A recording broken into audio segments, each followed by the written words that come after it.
Hi everyone, Scott here from eSkilled. Welcome to part 2 of funded contracts for New South Wales. In this tutorial we're going to be looking at how to do an enrolment into a funded contract for New South Wales, and how to produce a training plan for your new apprenticeship or trainee. So basically what I'm going to be doing now is taking you through the steps that you can take to do that in your student management system. So I'm going to switch from dashboard here, and I'm going to click on students. And now that we're on the students tab here, we're on our Jimmy Morrison student here, and we're going to go to enrollments because we want to create an enrollment. Rather than create a new enrollment, I've already got an enrollment here that I've prepared for you. Obviously, if you're creating a new enrollment, you're just going to click new. In this situation, just for moving through this tutorial a little bit quicker, we're going to work with a pre-populated enrollment, but the process is pretty much the same. So edit is going to open up our enrollment wizard just like it would open up a new enrollment. The only difference is we've got some information already pre-populated here. So obviously you're going to go through like you normally would with enrollments, select your program instance, your intake, set up your dates. You're going to select whether there's an employer for that student. If you want to, if the employer is going to be paying the student's tuition fee, then you would tick invoice to employer there. And you would also set any partner RTO or host employer or vocational placement provider on that first page as well. That's really important when it comes to the student's training plan and just keeping a track of who's assisting with the training of that learner as well. So next we're going to go continue, and now we're on the important page in terms of your contractual obligations for reporting. So basically on the Vetmus contract page, we've got all your training activity data that's got to be reported with that funded student. When we select our funding source ID here, it will also set the relevant national funding source that we've set when we've set up that funding source ID, which we went through in part 1 of this training session. The contract here area is pre-populated from the program instance, so it's just the contract that you set up on your program instance, which is your funding contract. When we set the status for this contract to active, it will also automatically set the contract status date for us. The commitment ID is obviously the commitment ID that you get through the New South Wales Smart and Skilled system. Same with the training contract ID for your apprenticeship. So in this scenario, this program is an apprenticeship program, which is why we're seeing all the apprentice and traineeship information. It's also the reason why we can see a training plan tab on our enrollment wizard. If this was not an apprenticeship, traineeship or school-based apprenticeship program, we wouldn't see the training plan tab up the top there. So the next thing that we need to do is we'd set the whether this is a commencing enrolment or a continuing enrolment. Obviously this is the first time enrolment, so we're selecting that. Any associated course ID, that's only necessary if this was a superseded program and we're wanting to link this to the associated new course ID that we'll be delivering. The culture here is obviously just your standard Vetmus fields. And whether the student has a disability. You'll notice if we select yes, we also have to set what sort of disability, and employment status is full-time. Now just a couple of things with this education fields. If we set no here, you'll notice school type ID has disappeared. If we select yes, we do need to complete the vet and schools information and the school type ID, so we're going to set that to 21, and which is school, government school. And okay, so we've finished all of our Vetmus and contractual information there, so let's go next. So the training plan tab directly relates to the training plan that's going to be sent to, or your training plan contract that's going to be sent to your apprentice or trainee. So these fields directly relate to your New South Wales Smart and Skilled training plan that you're required to produce for each learner. So basically you just go through and complete those sections as they also appear on your training plan, and shortly we'll be going through how you can generate that training plan as well.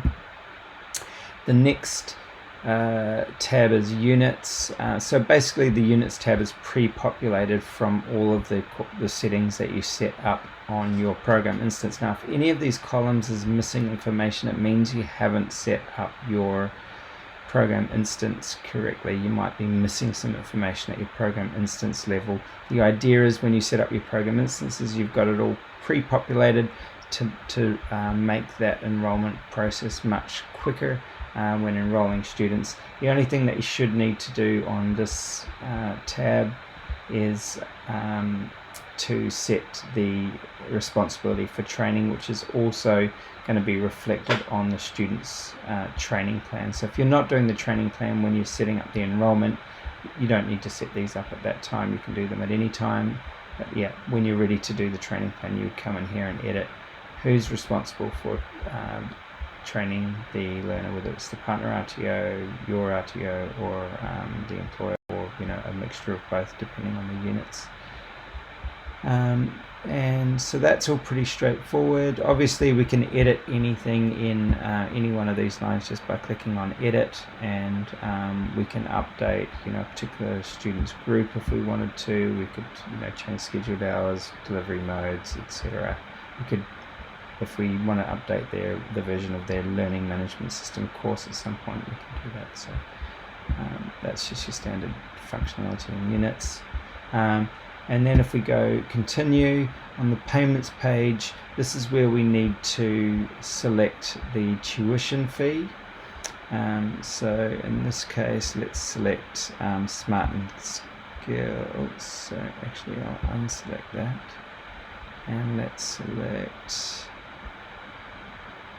tuition fee first qualification. Now this is a dummy course and it's got a lot of tuition fees. You wouldn't typically have that many. But in this scenario, actually what we're going to say is this is actually a concession student, so we're going to select concession here, and the system will automatically apply that concession to this enrollment. So you can see now that the concession discount is $1,340, $1,340, and the student fee is now only $240 now that we've applied that concession. And the moving down,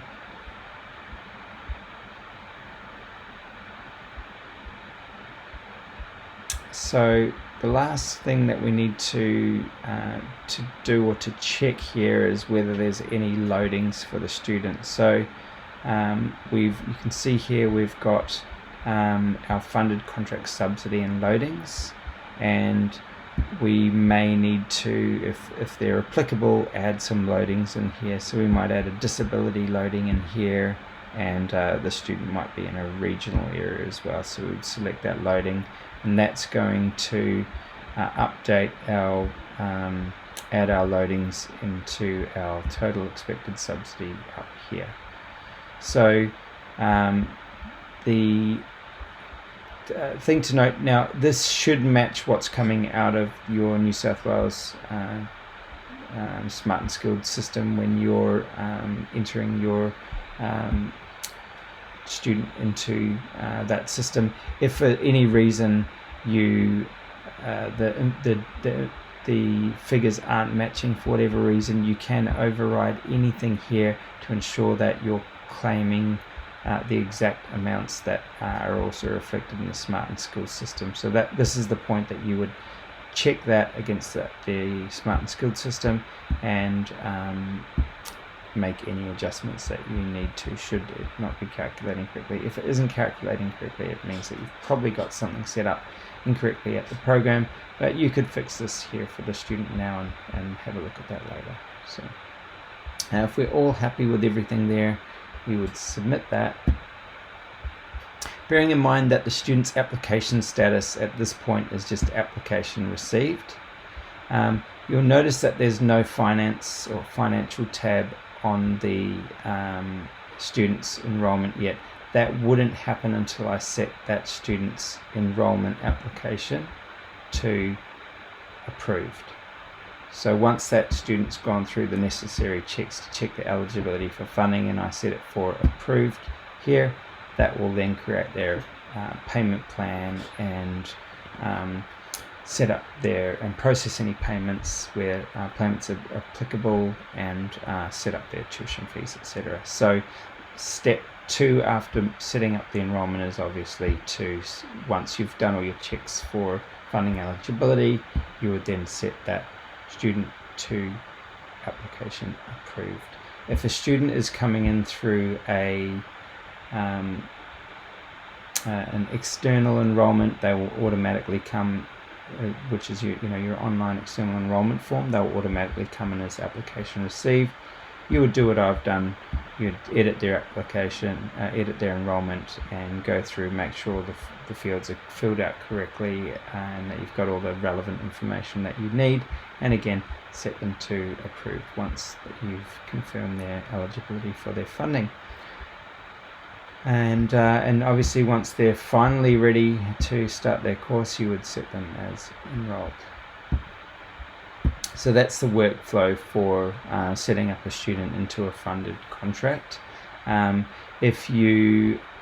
Once you've done that and you're ready to provide them with their training plan, you can just select from the actions. You will notice that you've now got training plans in the system. You can select training plan, and the system is going to generate into the New South Wales training plan template a training plan for your learner. So basically all that information is beautifully pre-populated, so you don't need to complete it with all the students' units, elective types, start and end dates, etc. And this, you'll see here the responsibility for training area that we just went through and ticked all of that information in the unit. So this now should help you understand why we're setting all that information up in the enrollment wizard, because that will pre-populate onto the student's training plan here. It's just loading, so all the units are there. All the different sections that we filled out through the enrollment wizard here are now filled out beautifully, ready for ready for the student and trainer and the employer to sign off on. So that really takes the hard work out of generating a training plan. And really that concludes the session on funded contract enrolments for New South Wales. I hope you've enjoyed doing the session with me, and feel free to send any questions or queries that you might have after this training session through to our support team. They'll be too happy to help you. Good luck with your funded contract enrolments, and I look forward to talking to you in the next session. Thank you.